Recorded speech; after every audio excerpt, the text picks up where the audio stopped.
Good afternoon, Alain Gresh. How are you? Very well, thanks. We are very happy to be here, and as usual, this is a long friendship. It has extended for many, many years from 2005 and 6 when we first interviewed you for the film on the discourse on Arabs and terrorism.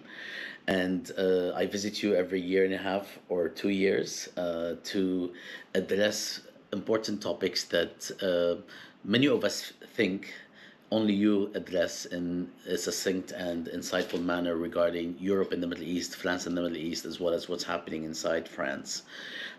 First of all, thank you for hosting us at your house. Thank you for coming. And we are looking forward to this discussion. And before I start, let me say that you have published a couple of pieces recently, which we have featured on Jadaliya, and we will also add these to the links so people can take a look because they're quite important. I might ask you about them. Alain, my first question is, well, in relation to some of your recent publications. So this is like an opening question about what you have been working on recently, and maybe even before that, how are you doing? It's a very large question.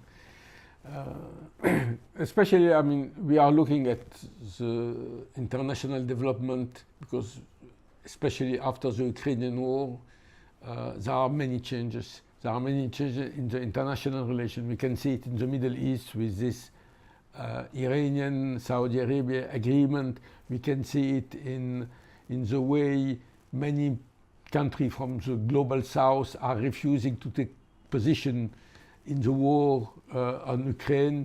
We are seeing it on the way the United States has used the Ukrainian war to consolidate its hegemony on Europe.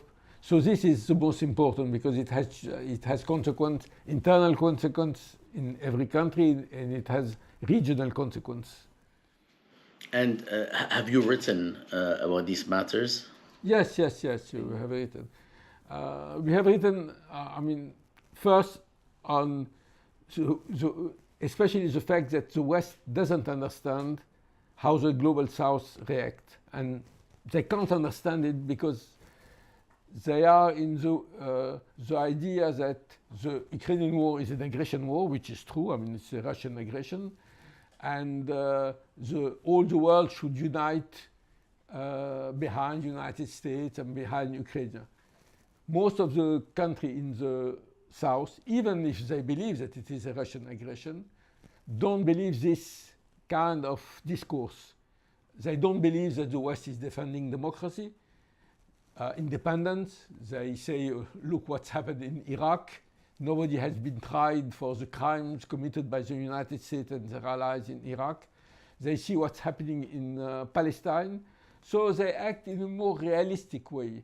We can say in some way, but it is also different, that we are in a situation where we had this non-aligned movement in the 60s, and some countries, especially after the independence and struggle for independence, refused to take position between Soviet Union and United States. But at this time, at least, we can say they have a vision of the future, a more equal world, more equal economic relation, real economic independence, etc. Now, unfortunately, even if the global South refuse to go with the West, it's not done on a vision of the world except their own self-interest. But they can defend their own self-interest, which is quite different what was the case 20 years ago. If we can take the example of Saudi Arabia, I think it's one of the most interesting things. Here we have a country which has been linked to the United States since 1945 at least, which has very strong economic, military relation. Many people saw that it was totally dependent on the United States, and we have seen it in 1990 when there was the invasion of Kuwait, and which now is making its policy not openly against the United States, but saying our problems are our problems. The United States are not able to solve them. and we must try to find solutions from ourselves. And we have also, it's not, you cannot even see axes in this recomposition of the world, of the Middle East. It's not axes of resistance, I mean, Iran and Syria against Saudi Arabia and pro-American. It is, on each question, you have different kind of alliance. For example, you have Turkey, member of NATO, helping Ukraine, having good relations with Russia. And this is what we can say a multilateral world, but at the same time, it's not linked with, even if everybody speak about international law, but it's not the basis of how the world is functioning, and nobody is asking for this. And this is negative aspect of what we see today in our region, Middle East, and in the world in general. All right, let's focus in a little bit on the specific, if you will, an official European Middle Eastern relations, or more specifically also France-Middle Eastern relations. When we talked last, which was about a couple of years ago, it was also a bit of a different time in the sense that we were coming out of COVID. China hadn't yet made the kind of inroads it did as explicitly as it did in the region. There are also changes in the U.S. and new elections or various elections in Europe. Can you give us a broad view of what is the condition today of European Middle East relations? To understand this, first we must go again to Ukraine. I mean, the Ukrainian war has created a situation in which United States has played a vanguard role in defending Ukraine, have increased its influence, and all the idea, which was a French idea of strategic autonomy, military autonomy of Europe, has gone away. And this is very negative.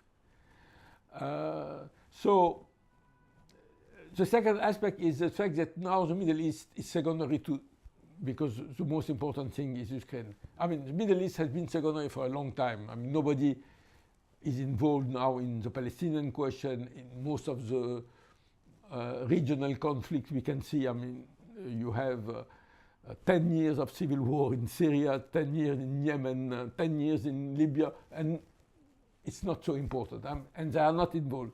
One of the reasons they are not involved, we must be very frank, that nobody has solutions. So the time when the European or Western country could go in one country, like in 1918, after the First World War, and decide, here are the borders, here is the government, we decide, it's finished. And it has been crushed completely in Afghanistan. The idea that military intervention will solve something. So there is the fact that we are not anymore interested, I mean, we are interested in the Middle East, mainly today for oil, but oil is not a problem. Despite what happened in Ukraine, oil is, the cost can increase, but it's not so important. For Europe, the most important thing is migrants. And Europe wants stability, what they call stability, for making a frontier against the migrants. That's why we are supporting Sisi in Egypt, we are supporting Morocco, we want an agreement with Algeria, we want an agreement with Tunis, etc. So that's the main important. But if we consider, for example, what was the core of the Middle East, I mean the Palestinian question, nobody is anymore involved in this, in the European, or I mean, most of Europe are supporting Israel's right-wing government without any problem. And the country who wanted to do something, they don't do because it's too complicated. And so we let this, and with the hope, there is the hope, which is a very stupid thing that, okay, Palestine is a problem. Of course, I mean, we Europeans, I mean, France, regret what's happening. But look, I mean, there are so many other problems. Why to be focused on Palestine? And many diplomats, when you discuss with them, say, look, what's happening in Syria, what's happening in Libya, why are you so... It's one problem among others. And I think one thing they don't understand is there is a main difference between Palestine and all the other problems. Not the number of dead or the number of refugees. It's the fact that it is the last colonial question. And everybody understands this colonial aspect. Europe doesn't understand it. But that's why, I mean, Palestine is always present. And even with the diplomatic relation between Morocco and Israel, etc., the only thing which unites all the public opinion in the Arab world is Palestine. And this will make the fact that it's an illusion to think that one day it will disappear. Palestine is here, and also it will not disappear for another reason, which is, of course, Palestine is a settlement colonial problem. But with this particular aspect that on the ground of Palestine, on the land of Palestine, today you have as many settlers as local people. You have 7-8 million Palestinians, 7-8 million Jews. And this creates a problem for the Israeli government and for any solution. Of course, if you compare it to, for example, to Algeria, you have one settler for 10 Algerians. Here you have 1 for 1, which is difficult for the Palestinians because they don't have the same balance of power as of number. But at the same time, it's a problem for the Israeli because they don't know what to do with the Palestinians. They would like to expel them, and now we have a government which will take pretext perhaps of a war or something, who is ready to expel them, but it is at the same time very, very difficult. So this question of Palestine will continue. And if we take the way France is dealing with it is, let's forget about it. We had a recent debate in the parliament about apartheid. It was a proposal by the communist group and some of the left-wing members of parliament to have a resolution denouncing apartheid. It was, of course, clear that it will not be voted, but there was a kind of discussion. And it was interesting because there were some articles about the position of the group Horizon, I mean the main group of Macron, how they react to it. They react to it, they don't want to discuss it. And they said, their leaders say, don't discuss it. We don't want to discuss this problem. We don't, and we just want to say that we are for a two-state solution, that we are against settlement, and at the same time we are for the right of Israel to self-defense, which means nothing. But this means paralysis. And now for years you didn't have any initiative or any decision from the French government to solve the problem. You will have every month a declaration saying we condemn, yesterday they condemned the attack against Gaza, and tomorrow they will condemn building of settlement, etc. But they will never take any concrete decision against it, any sanction. On the contrary, they are trying to criminalize the solidarity movement with Palestine. And this is one of the most worrying things in all Europe, that now I think the German parliament has adopted a resolution saying that BDS is an anti-Semitic movement. In France, they tried also, but they failed. But there is a trend to say now the solidarity with Palestine is anti-Semitic. And this is a new trend.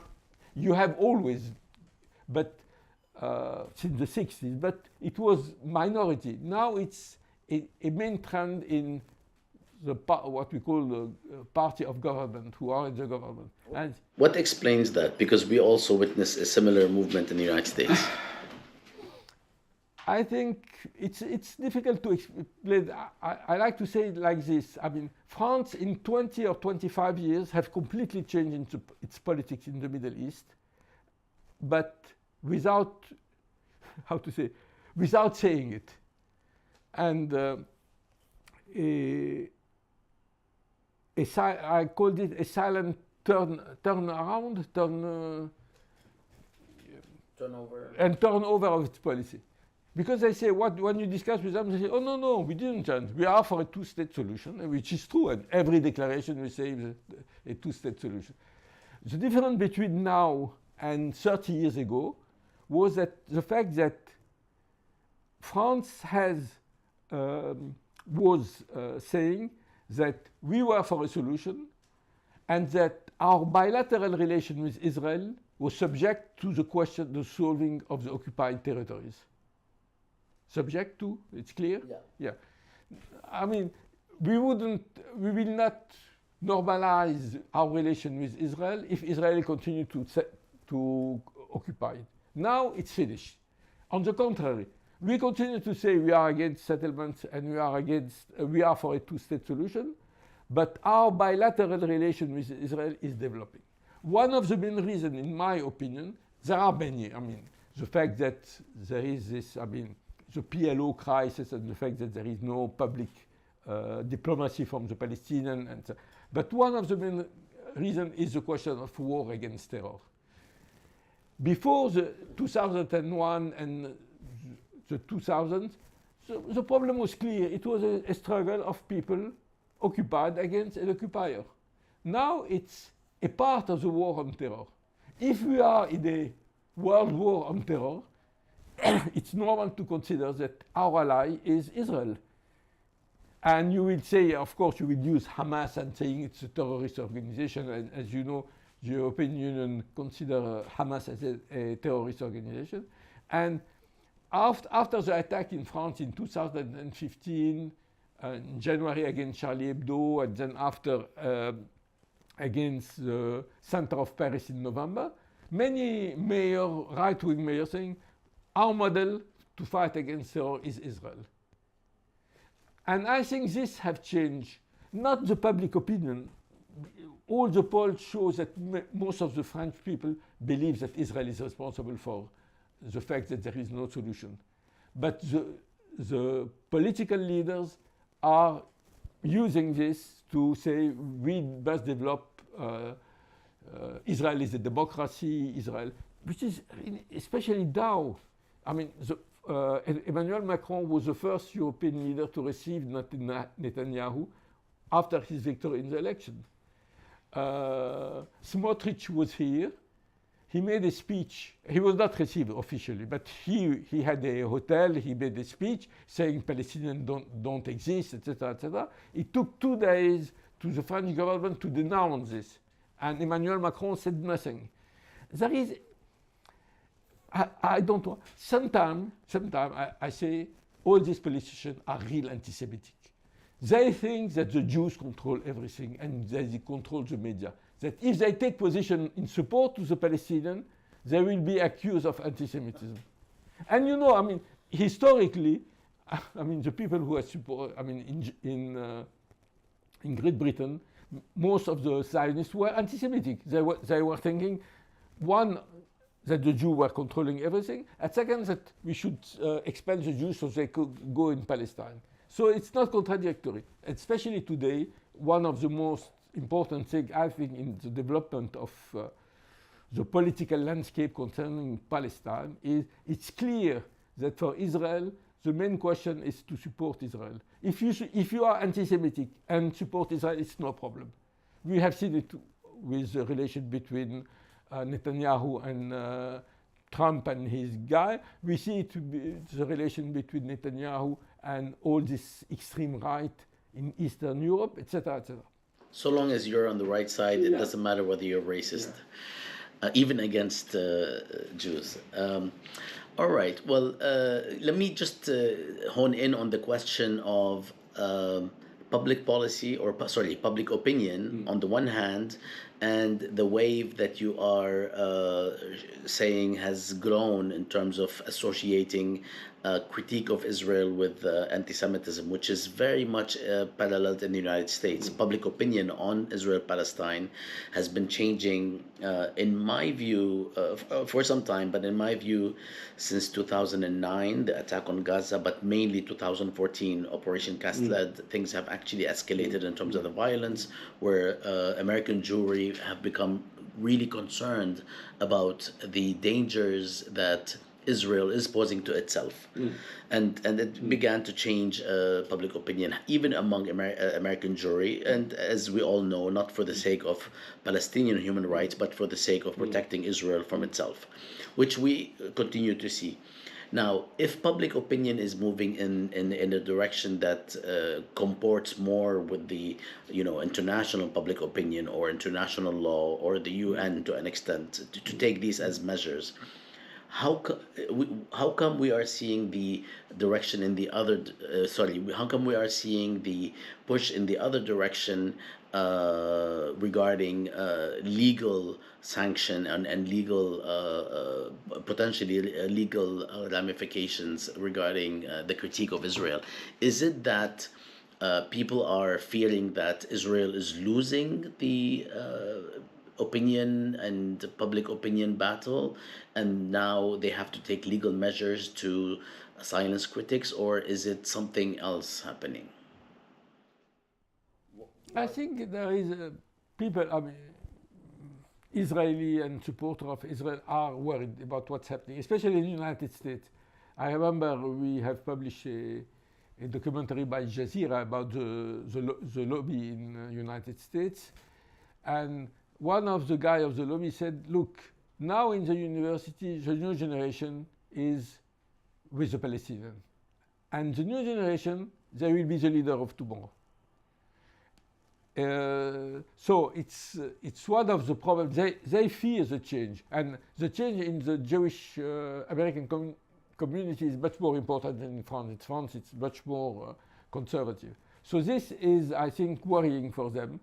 And so they are trying to support. This can be one of the reasons we have this pressure. Also, I think the question of the Holocaust, it's we can say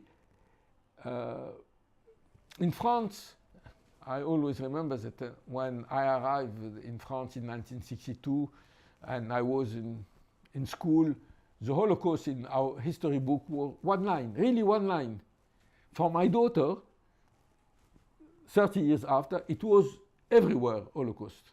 And so there was this education to Holocaust, which is in some way positive, but now which is used by people supporting Israeli policy to say, okay, we don't want a new Holocaust, and the Arabs want to kill us, and etc., etc. So this is also very important. But I don't know if I mentioned it, but the anti-Muslim, as I said, the war on terror and the anti-Muslim trends in the Western European is helping Israel. We have the Rassemblement National, which is now getting 20% of the votes in a very important party.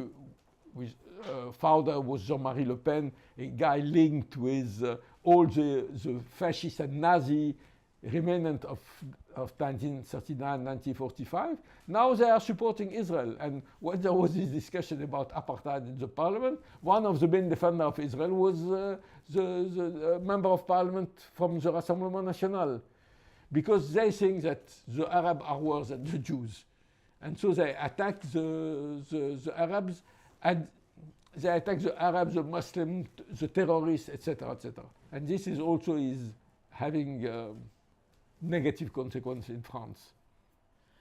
And is this something that you see is going to reach, like some sort of, there's going to be some sort of a crescendo that it's going to reach levels where these laws will indeed criminalize critique of Israel, or do you see this abating at some point? No, I'm not sure. For example, in France, the criminalization of BDS and the fact that the French government has put it, I mean, not put in prison, but condemned some of the people who were acting for BDS.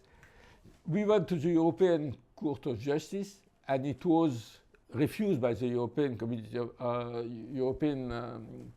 Court of Justice. So there are fights, and it's not so easy to get. It depends on the country. I mean, in Germany, it's much more difficult for reasons we know, and also again is perhaps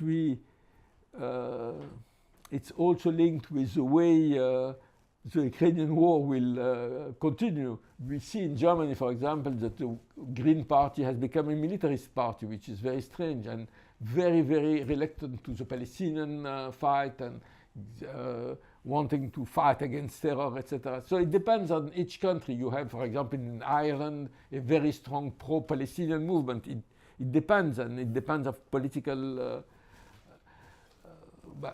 but I must confess that, how to say it, the Palestinian question and Israel is a very difficult question.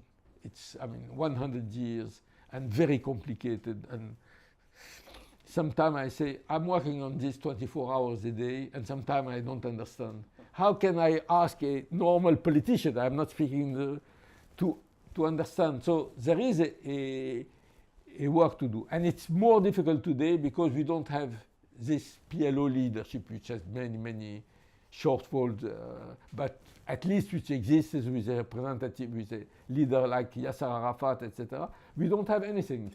And this also is creating problem, even for people who support the Palestinians. What is the solution? What is... the two-state solution was finally, when we look back to Oslo, I will perhaps shock some people who read, I was not against Oslo in 1993. I thought it would be perhaps an opportunity to create a movement, to get out of this stalemate and perhaps to find the possibility to develop more consequent peace forces in Israel. It failed, but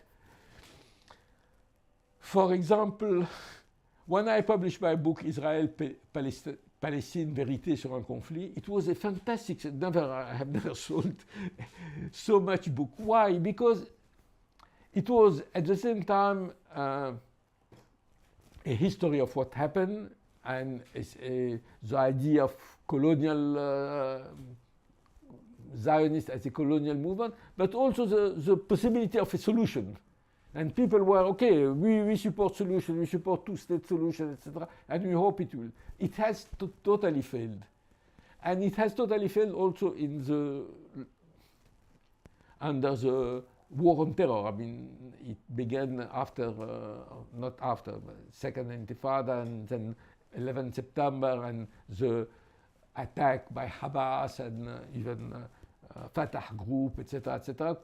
So it has created some question. And today, the fact that you don't have a leadership saying something clear. I mean, we have the Palestinian Authority, which is only a surrogate of the Israeli occupation, but you don't have other forces. So you have a strategy, in my opinion, is to say, one-state solution, two-state solution. There is no state solution in any case. You have a de facto one-state solution like these people in Foreign Affairs wrote recently. It is a de facto Israeli state. We must fight as people supporting the Palestinian cause for equality. Who can be against equality? We ask that a Palestinian living in Ramallah or living 500 meters from him, a Jew living 500 meters from him, have the same right. This is a fight. We can fight for justice, but of course it's not a political solution, and it's a long way. I mean, it's not. When I was involved in supporting the Palestinian question in the 70s and the 80s, I was really thinking that there was a solution very near. And of course, when you think that there is a solution, it helps to galvanize people, etc. I remember I was in Beirut, I don't know, in 1980, 1981, and I met Yasser Abdelrabou, who was at this time number 2 of the Democratic Front. And he told me jokingly, when do you think we will have a Palestinian state? And I said, 5 years.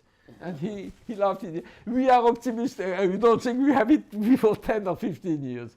But now it's clear you don't see solution. And when you don't have solution, you have, very negative aspect. With you will confound Zionists and Jew. You will have attack on Jew, like we have seen yesterday in Tunisia, in Jerba, etc., etc. And this creates more difficulty to find a solution, and to have people involved and interested in the solution. Is there a systematic reason that Germany is more ready to condemn critiques of Israel as anti-Semitic? Is it the legacy of German politics? For those who are not aware, because you said, people know why this happened in Germany, but not in France. So can you unpack this a little bit for us? No, in France, in Germany, of course, there is a kind of guilt, and I can understand it, and we cannot ask the German to have exactly the same position. The fact that they feel guilty is normal. I'm not, and there is a different sensibility. When I was editor-in-chief of Le Monde Diplomatique, we had a German edition with Taz, which is an extreme left newspaper, and they were translating our article. The only article they will not translate was about Palestine. It was always, I'm joking, sometimes they were translating, but they were very, very sensitive. This I can understand. Every country has its own history, but at the same time, we must denounce the way Israel is taking the Holocaust as hostage, and taking all the Jews in hostage. Sometimes I say, look, my mother is Jew, so I have the right to go to Palestine and to say it's my land, and a Palestinian born there, who was expelled in 47, 48, has not the right. How you can explain this?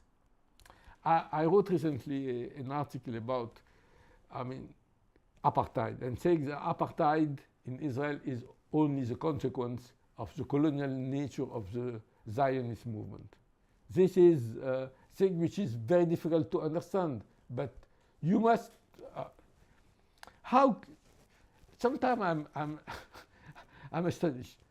You will discuss with very rational people, left wing or right wing, but okay, people we can discuss with, and they will tell you, and you will tell, look, it's a colonial movement. It's objective. It's not a denunciation. The only argument you have is the Bible, the fact that God gave to the Jews. How can, and you have very normal, even left-wing people who will say, yes, it's the Bible. And there is a normal relation between the Jews and Palestine. In Egypt, there was a saying like, the Zionists in Egypt were very weak in the 40s, 50s. Even if very few people know that till 48, they were legal in Egypt. The King Farouk will crush the communists, but we consider that the Zionists are normal. But the saying was that next year in Jerusalem, why? We can take the train at 9 in the morning and be there at 4 in the afternoon. And it was open to the Jews. It was, they could go and pray to Jerusalem as it was open. There was no difficulty. And even before 1918, before Britain took control of Palestine, most of the Jews, especially religious Jews, would be able to go to Palestine. So it's different to say there is a religious link and to say it's our national home. Especially, the people who say there is a religious link are people who don't believe in God. All the founders of the Zionist movement were atheists. Thank you, Alain. Last question before we go back to broader sort of issues. Uh, do we see the fluctuation in between countries or within countries connected in any way to party politics, whether it's left versus right or other sort of party conflicts and competition in terms of how the positions are put forth on Palestine, or is there a constant across parties for the most part recently in terms of the Palestine-Israel conflict? No, no, of course, there are parts. If we take the French, for example, you have the Communist Party, you have Mélenchon Party, Jean-Luc Mélenchon, you have the Green Party, even if the Green are divided concerning apartheid, but will support the Palestinian. But you don't have anything like the Gaullist, I mean, the right-wing. There were many, many members of parliament, right-wing with de Gaulle or Pompidou, etc., who were supporting Palestine. You don't have this anymore. And the new generation of right-wing leaders, they are afraid only. They don't understand. It's complicated. Their leaders say, don't speak about it because you will have problems. And so, and there is also, it must be, there is a very strong organization by the Israel lobby, pro-Israeli lobby, inviting members of parliament in Israel, making them visiting this start-up nation and all this bullshit, and without even seeing what's happening in Palestine. And this is also, Israel has a very systematic way of working with public opinion. And they know it, how to do it. They have better understanding that. Once I spoke with an Arab diplomat and I told him, look, there is one Israeli delegation, there is 21 Arab delegation. Alone they make 10 times more work than you do in, because sometimes people say, I don't myself like the use of lobby, because in the thinking it's something mysterious. I mean, I don't know. I mean, they are everywhere. No, they are going. You know, they have in the embassy people who will speak. You are right wing, they will send you a special guy to right wing. You are left wing, they will send you a left wing who know how to speak to you, etc. You know, when I work on history of Palestine and the United Nations Special Commission on Palestine in 1947, they sent a delegation to see what will be the solution. The Israeli, I mean, at this time it was not, it was the Zionists. For each member of the delegation, they found a Jew member of the same nationality to him to get with him, to go with him to explain him. And they put micro in all the room to know what they were saying. And so, and the Arabs say, and the Palestinians say, we don't want to discuss with them. So of course, this is there is a problem. Israel is a mighty country with many possibility, intellectual, diplomats, etc. And they know how to work, and they have quite a number of possibilities to work. Thank you. Alain, can you tell us briefly today, is there any movement in terms of French politics that one should pay attention to in terms of changes, potential changes vis-a-vis the Middle East? Is there a party, ascending party, or is there a sort of contention among parties regarding Middle East issues, or are we seeing a sort of like you shared some sort of nonchalant approach? The Middle East has become secondary. The uprisings have actually descended into something completely different, and there's less and less interest to the point where it doesn't figure in the big public debates. No, it figures. I mean, as I said, I mean, at least three parties, Communist Party, but which is now very small, the Green, and La France Insoumise, who now it's hegemonic at the left. I mean, it's Jean-Luc Mélenchon. He got 20% of the vote. He has 80 members of the parliament, and they are committed to Palestine, really. But at the same time, it's not the main question for them. This also we must understand. We think, because we are working like this, we have link with the region, etc., that it is a main question. But for them, it's one of 100 questions. Also, it's a new party. They don't have the political culture, etc. So it's more difficult. But what about other issues like in the Middle East, like whether it's Iran, Saudi Arabia, and what happened recently, or whether it's North African politics in terms of influence that the French would like to have in Tunisia in this new experiment, which is not going as well as we all wanted, but it's still more of a hopeful scenario than the other uprisings cases that we have witnessed in 2011. On other non-Palestine Israel issues, is there a French policy that one can point to? Is there something that we can look forward to in terms of potential changes or anything that is significant? Because I'm asking because it seems that even in the United States there is like a holding pattern. There's really not much going on vis-a-vis the broader issues. Even in terms of political economy, the question of neoliberalism, the question of what kind of economy to sort of support and so on.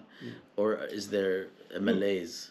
There is first on economic and social. We have been launching. Since 4 or 5 months, there was a big movement against the reform on retirement.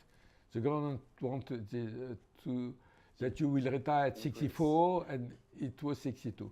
Till now, the law has been adopted, but till now, it's not really solved, and it has created a very, very strong anti-Macron feeling, and the minister cannot go outside without people shouting at them. When they go in a town to inaugurate something, there are people with casserole, je sais pas comment on dit, where you cook, and they pots and people. So on the internal front, we are in a very strange situation. Nobody knows what will happen. And you know that Macron has not a majority in the parliament. So they don't know how to do, because the last law they tried to adopt in the parliament, they failed. So now they put a new law on security. This meaning that they want the support of the extreme right and the right against migrants. But will this succeed? He's very discredited at this moment, Macron. So it creates a difficult situation for him. On the international level, we are more and more like a monarchy. We are the most monarchist country in Europe. I don't think any leaders has power like Macron has. And for everything, for example, one thing which will interest you, I think the listener, is l'Institut du Monde Arabe. L'Institut du Monde Arabe is an institute created by Mitterrand, where there are cultural activities about the Arab world, etc. There is Jacques Lang, who is president.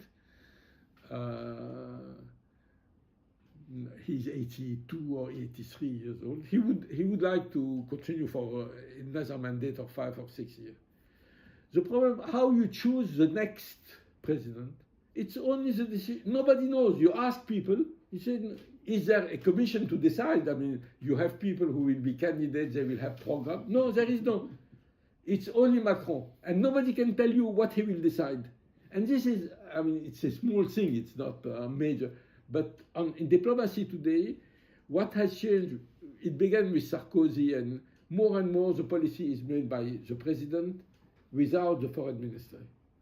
And it has created the first big strike of the diplomats in France in history. So on this, we have a policy which is totally dependent on the president.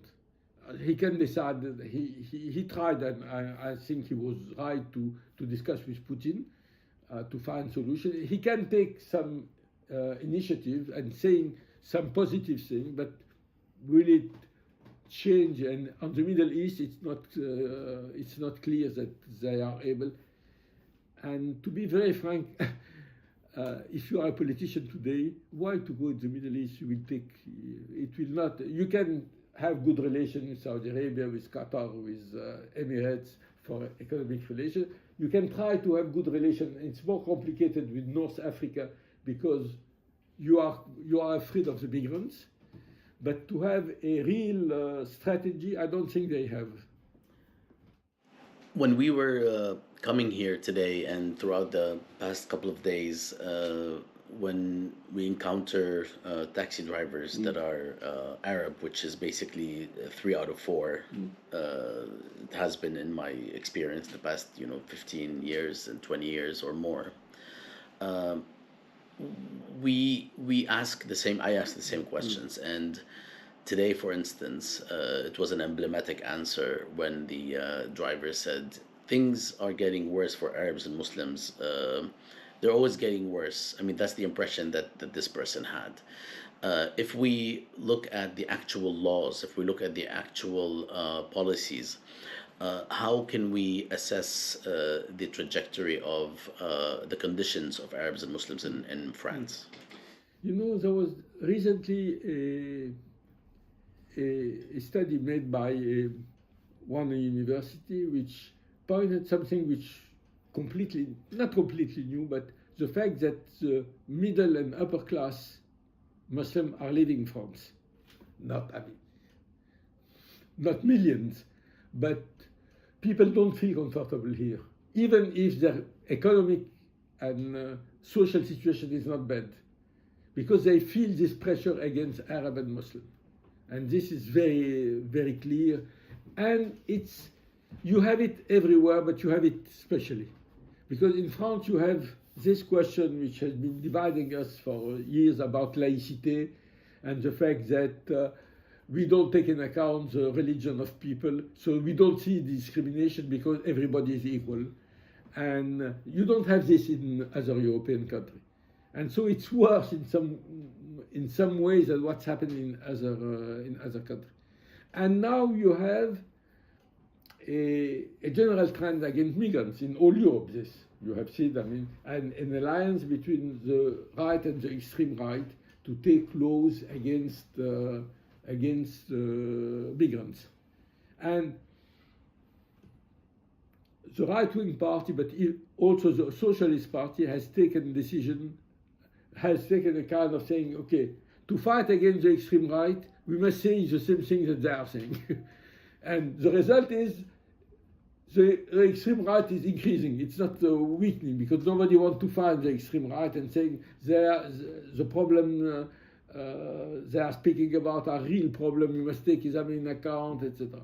And now that you have economic crisis linked with Ukrainian war, and I think it will be one of the main attempts by the government to gain opinion. There was the idea of a big law about immigration and security. In 1 month, the government has taken 4 different positions. First, they say, we will have a big law. Then second, they say, no, we will have 2 or 3 laws rapidly. Then they say, no, we will discuss it only in September. And now they decided that there will be 1 big law and we discuss it now. It's tactical, but it has a negative consequence, because people believe that the migrants are profiting from the situation, that the state helps them, and that they are in a fantastic condition and they get help from, which is bullshit. The situation of most migrants here are terrible. They don't have papers, I am, how to say, parent? I'm parent, not godfather, parent, godfather. of one migrant who is without papers. He's here for 12 years. He cannot work. I mean, he can work, but not legally, meaning that he's paid nothing. He cannot be in a house. It's in squat.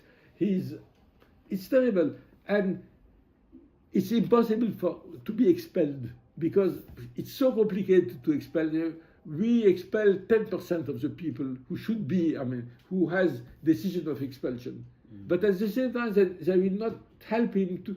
He told me, I mean, if I have a permit, I will have a work, and he has a restaurant to say, I will have a home, I will pay my taxes. All right. So on this question,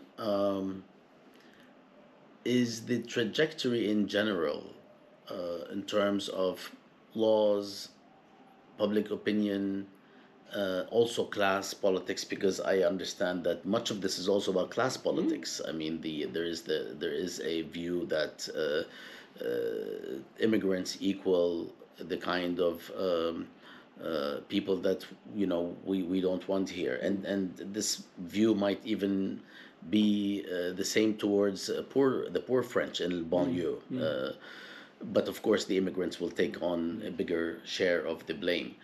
Is the trajectory towards any sort of equity, or is it more towards more polarization on this question of immigrants, especially Arabs and Muslims? No, more polarization, unfortunately, because something new 10 years ago, is the fact that now you have independent channel like Fox News, you have C News, BFM TV, etc., which are completely demagogic and which creating of each, you can find every day something in which perhaps an immigrant is involved. It's not, I mean, we have 60 million people, we have 5-6 million immigrants. They can have, you can find every day something and putting it at the front of the information. And so you create a kind of, at the last demonstration against law on retirement, there was strong clashes, but very limited clashes. I have a campaign home, how you say, a resident home outside Paris, 300 kilometers. The day after I went to the market, and there is a guy who is selling couscous, etc., who is Algerian. And he told me, how is Paris? You are not afraid? I mean, there was a clash in the very limited during the demonstration, and he thinks that Paris is on fire. And this is the television. Because of television. Yeah, but because you show it. They don't show false image, they don't need. It's only, you will concentrate on this and give the impression to people that you cannot get outside, that you are attacked, that you are... and this plus the social media is creating a very, very difficult, a bad atmosphere, I can say. All right, I'm going to go to the final dimension of our conversation. By the way, this is officially now, this conversation is part of a new podcast that I'm working on called Flow, because I decided to put all the interviews that I do under one umbrella. So I'm very happy that it's with you, because you're number 10. If that means anything, if you're a football fan, that's a big deal. No, I'm not. So the last dimension is China is encroaching upon world superpowerdom. It's actually has been doing this for a couple of decades. We've seen its tentacles and expansion and ventures, mostly economic, in Africa, Latin America, the Middle East, everywhere in the world, the United States, of course. Recently, they brokered an agreement of sorts between Saudi Arabia and Iran, which angered a lot of people who do not want Saudi Arabia and Iran to have any amicable relations. Israel doesn't like it because they wanted the Saudis to sign some sort of a treaty, and of course, they don't like Iran to actually have that sort of legitimation from its perspective or from the Saudi perspective. The Americans don't like it because it further degrades their role in the region, something that has been at least not on the incline, if not declining.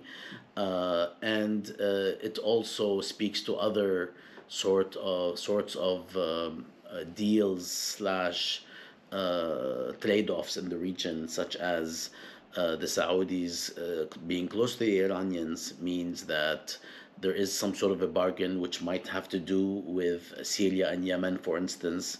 You know, you take your hands off of Yemen, the Iranians supposedly, and you can have Syria, which basically now has returned to the fold of the Arab League, and there's a lot going on. But all this happened because of this stroke of some people call it genius or what have you, that the Chinese have basically brokered.